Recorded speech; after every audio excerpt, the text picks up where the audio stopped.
Okay, where did all this information come from that I'm about to present to you? So we have to give credit because I got to tell you, one person can't build a course on forensics investigation. You need a lot of experts. I'll tell you about that, how the course is set up, what the exam is all about. So that's what we're going to discuss now. Now, let's talk about the big books that are out there. These are the big boys: Casey, Carrier, Nelson, Rawlinson, and Vaca. They've written a large quantity of books on forensics that are well known and accepted. Usually these books that you see right here are usually in their second or third edition, and they're well respected in the academic community.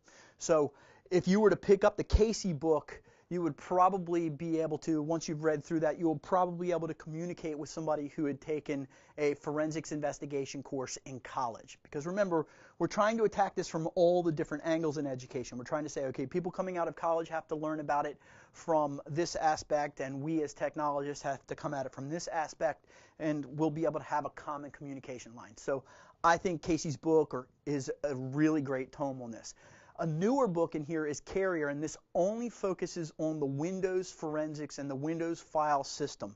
There are a couple of really great authors out there on mobile forensics, but I want to talk about the other teachers and professionals that actually helped me on this. A lot of the courseware that you see, a lot of the things that I have here, even some of the slides have been given to me by some pretty brilliant professionals out there, and I've had some discussions with them. Bill Teal actually leads Teal Tech, and he does a lot of stuff with phone forensics.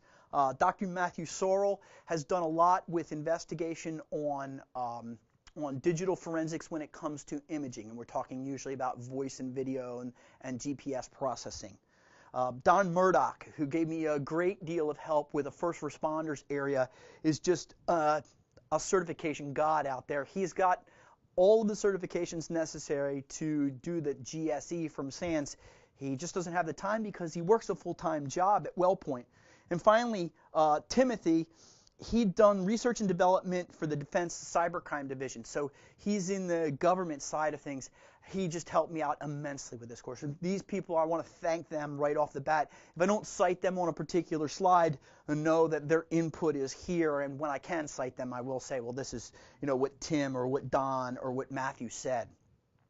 Okay, what about this exam? It's 210 minutes long. That's the time that you get to take the exam, and it's 80 questions. You're going to have to pace yourself and be careful, and you're going to have to know a lot about each one of the subjects. You're going to have to really study for this exam. It does take a lot of work.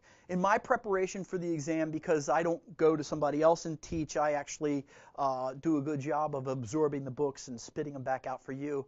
I read approximately 3,300 pages to prepare for this. I read the official curriculum. I also read the SANS curriculum. I read Casey's curriculum. I read a lot of Carey and a lot of other people that I've mentioned here. I've gone through their decks and through their resources. I also looked at the NIST special publications to prepare for this. I probably over-prepared a little bit. I mean, getting a 96 out of 100 and only needing a 70, I probably could have scaled back, but I think you want me to know a little bit more when I'm coming here to teach you. Okay, so now let's get an example of the depth of the exam. And if you've seen any of my other courses like the CASP, you may have seen this kind of outline that you see here. So what we need to know at its very core level when we're talking about forensics is we need to know the forensic concepts. And so those would be termed just simple concepts. You have to know those. You have to know those definitions cold. That would just be the ABCD of it.